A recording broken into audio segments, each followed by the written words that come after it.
O cidadão comum pensa que as leis existem para punir o criminoso e proteger a sociedade. No caso do ECA, isso não é verdade. O Estatuto da Criança e do Adolescente, bem que poderia se chamar Estatuto da Corrupção do Adolescente. É uma lei ideológica e equivocada e uma das responsáveis pela guerra civil que estamos vivendo. O ECA assume que todo criminoso com menos de 18 anos é uma criança que precisa de amparo e que pode ser ressocializada. É o princípio da proteção integral. E é, obviamente, um equívoco. Alguns criminosos podem ter recuperação, sim, e merecem uma segunda chance. Por exemplo, é o caso de um garoto que furta um pacote de biscoito. Outros cometeram crimes tão brutais que se colocaram por sua própria iniciativa fora de qualquer possibilidade de ajuda. Esse é o caso, por exemplo, dos criminosos que estupraram uma jovem grávida na frente do namorado, que depois foi decapitado. Ou do criminoso que matou o médico Jaime Gold na Lagoa, abrindo a sua barriga de alto a baixo com uma faca, como se ele fosse um animal. Ou daquele criminoso que ajudou a arrastar o menino João Hélio pelo asfalto do Rio de Janeiro até a sua morte. Mas o ECA não quer saber nada disso. Para o ECA, todos esses criminosos merecem a mesma proteção integral que aquele garoto que furtou o pacote de biscoito. Independente do crime cometido, independente do passado criminoso, a providência mais séria que o ECA permite ao juiz é a internação do criminoso para o cumprimento de medidas socioeducativas. Se você achou isso uma insanidade, prepare-se para ouvir o resto da história. A internação só pode durar um máximo de 3 anos. Mas isso é no papel, claro. Na vida real é muito menos. Por exemplo, no Rio de Janeiro, a média do tempo de internação de um criminoso com menos de 18 anos é de 4 meses. O juiz determina apenas a internação, ponto. Ele não determina por quanto tempo o criminoso ficará internado.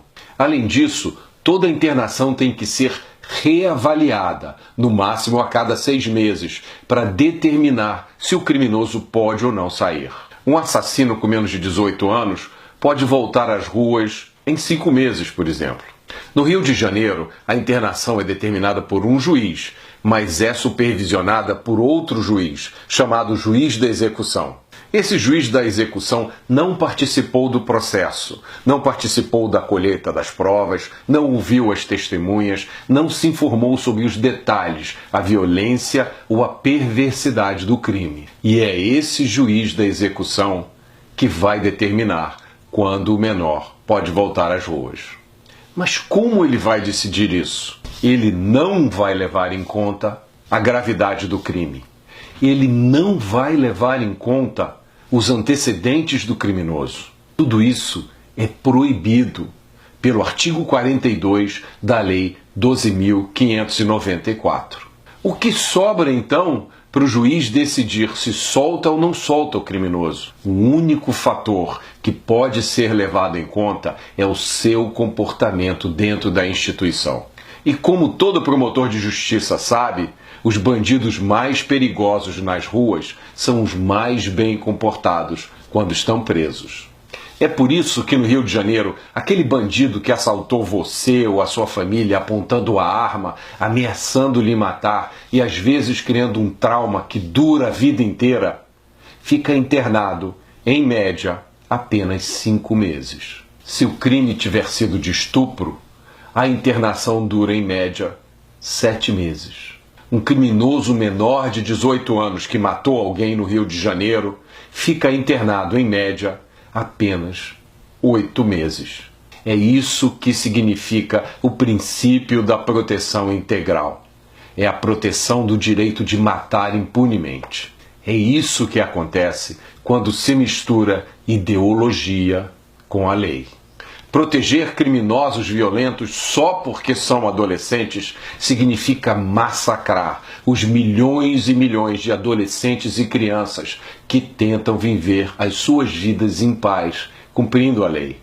Lembrem-se disso, as nossas crianças e adolescentes, de todas as classes sociais e de qualquer lugar, são as principais vítimas dos criminosos com menos de 18 anos. São elas que ficam desprotegidas pelo ECA. Reparem que nesse vídeo eu me recuso a usar a expressão menor infrator, que não passa de um eufemismo hipócrita, usado para trazer a ideologia para dentro da lei. Enquanto o ECA existir, os cidadãos brasileiros estarão indefesos e desprotegidos. O Ministério Público e a Justiça de mãos atadas e a polícia enxugando gelo. Quem protege os lobos sacrifica as ovelhas. Essa história de horror precisa acabar agora.